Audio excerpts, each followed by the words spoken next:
नमस्कार दोस्तों, आप देख रहे हैं ग्लोबल 24 नाउ और आज हम बात कर रहे हैं उन अंतर्राष्ट्रीय खबरों की जिन्होंने दुनिया को दहला कर रख दिया है। सबसे पहले बात रणभूमि की, ईरान पर महासंकट। अमेरिका का बड़ा दावा, 13,000 ठिकानों पर भीषण बमबारी, ईरान का 80% एयर डिफेंस सिस्टम पूरी तरह तबाह। और इसी से जुड़ी अगली बड़ी खबर, तेल की किल्लत और हॉर्मुज जलमरूमध्य में नाकाबंदी। खार्ग द्वीप, खरक आइलैंड पर अमेरिकी हमले की अब तक की सबसे बड़ी चेतावनी, दुनिया में ऊर्जा संकट का खतरा। लेकिन जंग सिर्फ सरहदों पर नहीं है, अब देखिए अमेरिका के भीतर गृहयुद्ध जैसे हालात। नो किंग्स आंदोलन की आग में झुलसा पूरा अमेरिका, 80 लाख लोग सड़कों पर उतरकर कर रहे हैं तख्तापलट की मांग।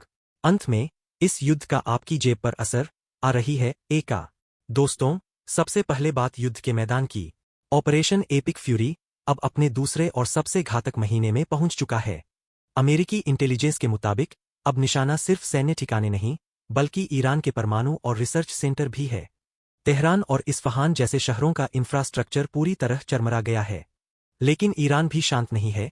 उनकी रिवॉल्यूशनरी गार्ड्स ने बहरीन और यूएई में अमेरिकी ठिकानों पर ड्रोन से जोरदार पलटवार किया है। मिडिल ईस्ट इस वक्त बारूद के ढेर पर बैठा है। इधर बाहर युद्ध चल रहा है, तो उधर अमेरिका के भीतर एक अलग ही बगावत छिड़ गई है। नो किंग्स आंदोलन अब अमेरिका के इतिहास का सबसे बड़ा नागरिक आंदोलन बन चुका है। लोग राष्ट्रपति ट्रंप की नीतियों और बढ़ते फेडरल हस्तक्षेप के खिलाफ सड़कों पर है। बोस्टन से लेकर न्यूयॉर्क तक प्रदर्शनों ने हिंसक रूप ले लिया है। आम जनता का एक ही सवाल है, उनका टैक्स का पैसा जनकल्याण के बजाय इस विनाशकारी युद्ध में क्यों झोंका जा रहा है। इस जंग का असर सीधा आपकी जेब पर पड़ रहा है। ईरान ने स्ट्रेट ऑफ हॉर्मज को ब्लॉक कर दिया है, जिससे वैश्विक तेल सप्लाई ठप हो गई है। इसका सीधा असर भारत समेत सभी एशियाई देशों पर पड़ रहा है। हालात इतने बिगड़ चुके हैं कि ईरान ने डॉलर के वर्चस्व को चुनौती देते हुए चीनी युआन में तेल बेचना शुरू कर दिया है। एक्सपर्ट्स का मानना है कि अगर यह हफ्ता और ऐसा ही रहा, तो दुनिया 2008 से भी बड़ी आर्थिक मंदी की चपेट में होगी। क्या यह युद्ध रुकेगा? दोस्तों, पाकिस्तान और कुछ खाड़ी देश इस वक्त युद्ध विराम सीज़फायर के लिए एड़ी चोटी का जोर लगा रहे हैं। बातचीत की मेज तो सज चुकी है, लेकिन वाशिंगटन और तेहरान दोनों ही झुकने को तैयार नहीं है। अब पूरी दुनिया की नजरें संयुक्त राष्ट्र यूएन के अगले कदम पर टिकी है।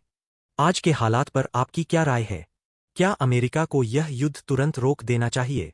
हमें कमेंट सेक्शन में जरूर बताएं। अंतर्राष्ट्रीय खबरों की हर बारीक अपडेट के लिए हमारे चैनल ग्लोबल 24 नाउ को सब्सक्राइब करें। देखते रहिए ग्लोबल 24 नाउ। जय हिंद।